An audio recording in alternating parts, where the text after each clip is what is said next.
Hello, Bacho. Let's read the question. The question says, account for the following. Write the answers in 4 or 5 sentences only. 1. The experimentally determined NF bond length in NF3 is greater than the sum of the single bond covalent radii of nitrogen and fluorine. Second, Mg3N2 when reacted with water gives off NH3, but HCl is not obtained from MgCl2 on reaction with water at room temperature. Third one, SiH3 whole thrice N is a weaker base than CH3 whole thrice N. So question में हमको ये पूछा गया कि हमारे पास क्या है, हमारे पास टोटल तीनों सेंटेंस लिखा हुआ है, स्टेटमेंट्स लिखा हुआ है, हमको जस्टिफाई करना होगा. So the key concept of this question is NF bond length. NF bond length और या best way I can say that मैं इसको बोल सकता हूँ ये लिखने की जगह पे बेटर को मैं लिखूँ physical and chemical property. Physical and chemical property. Chemical property of molecules. ये तीनों के तीनों रिएक्शन के साथ सही जा रहा है. तीनों के तीनों रिएक्शन के साथ ये तीनों ही सही जा रहा है. तो फर्स्ट जो हमारे पास स्टेटमेंट लिखा हुआ है मैं इसको एक्सप्लेन करता हूँ. हमारे पास क्या लिखा हुआ है, हमारे पास लिखा हुआ है the experimentally determined N A bond length in NF3 is greater than the sum of the the sum of the single bond covalent radii of N and F. कैसे इसको जस्टिफाई करेंगे? देखो पहले मैं NF3 का स्ट्रक्चर ड्रॉ करता हूँ. ये हमारा NF3 का स्ट्रक्चर पिरामिडल शेप का होता है. NF F. यहाँ पे एक लोन पेयर होता है. यहाँ पे एक लोन पेयर प्रेजेंट होता है. ठीक है. अब देखो हम जानते हैं जो बॉन्ड लेंथ होगा डिपेंड करता है किसके ऊपर, परसेंटेज एस कैरेक्टर के ऊपर. हम जानते हैं यहाँ पे क्या है, lone pair bond pair repulsion क्या है, बहुत ज्यादा है. तो ये क्या होगा हमारा, ये बॉन्ड स्क्वीज हो जाएगा. बॉन्ड एंगल जो ये बॉन्ड एंगल है ये थीटा कम हो जाएगा. Theta decreases. आई मीन देखो जो हमारा आइडियल टेट्राहेड्रल होता है उसमें क्या होता है 109.5 डिग्री होगा. आई मीन 109.5 डिग्री होगा.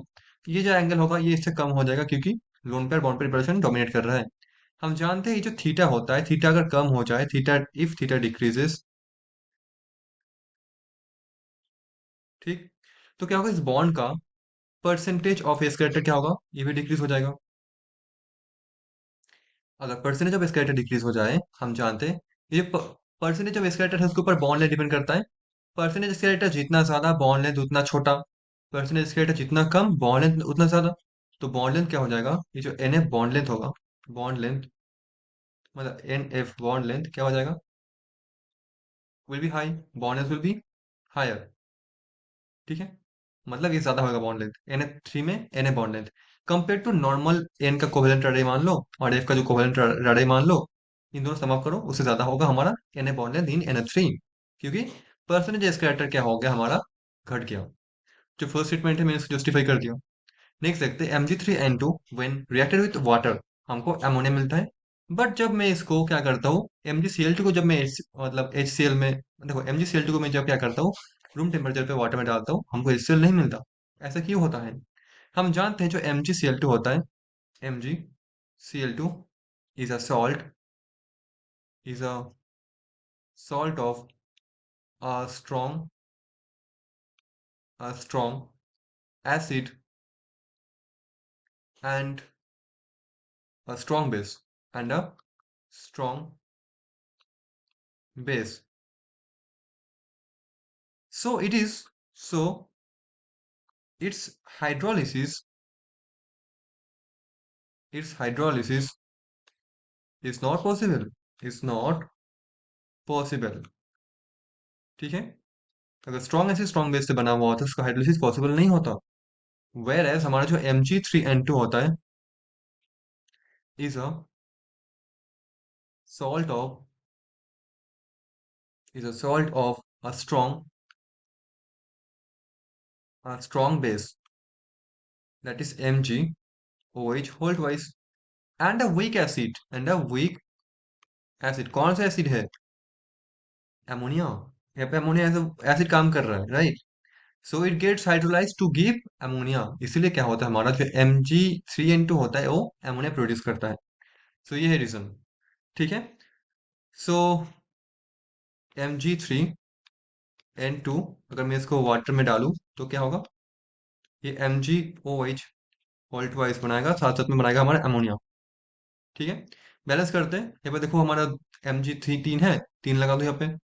तो देखो हमारा यहाँ पे नाइट्रोजन 2 है, 2 लगा दो यहाँ पे। अब देखो हमारा ऑक्सीजन कितना हो गया, ऑक्सीजन हो गया हमारा यहाँ पे 2, यहाँ पे 3, 6 ऑक्सीजन हो गया। तो इसमें 6H2 लगा दो, 12 हाइड्रोजन हो गया। यहाँ पे देखो हमारा 2 3 6 यहाँ पे हाइड्रोजन यहाँ पे है, और यहाँ पे 6 हाइड्रोजन, 12। बैलेंस केमिकल इक्वेशन यही है। ठीक है। सो सेकंड जो हमारा स्टेटमेंट है, मैं इसको जस्टिफाई कर दिया। थर्ड को देखते हैं। SiH3 whole thrice N is a weaker base than CH3 whole thrice N। अब इसमें चर्चा करते हैं।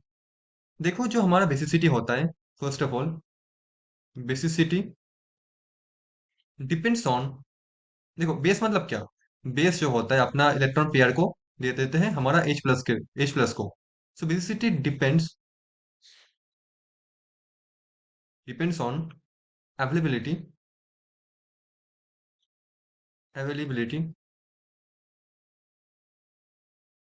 Okay, availability of electron pair non molar electron pair.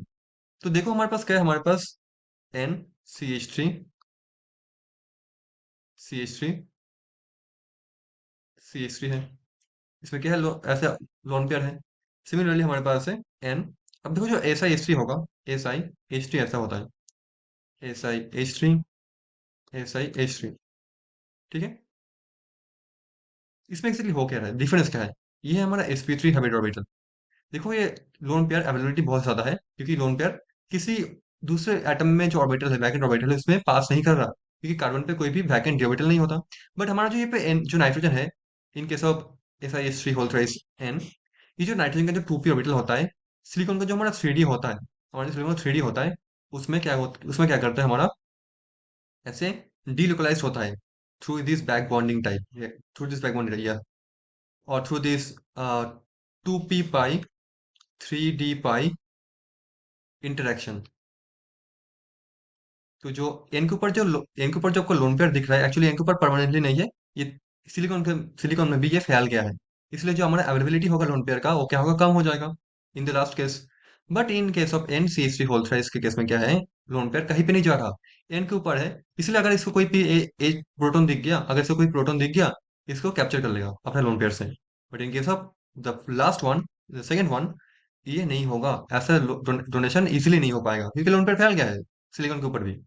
ठीक इसी कारण क्या होगा, हमारा बेसिसिटी जो होगा, CH3 होल थ्राइस जो N है, उसका ज्यादा होगा। That means SiH3 whole thrice N is a weaker base than CH3 whole thrice N। So this is justified. So these are all the explanations. So hope you understood it well. Thank you so much.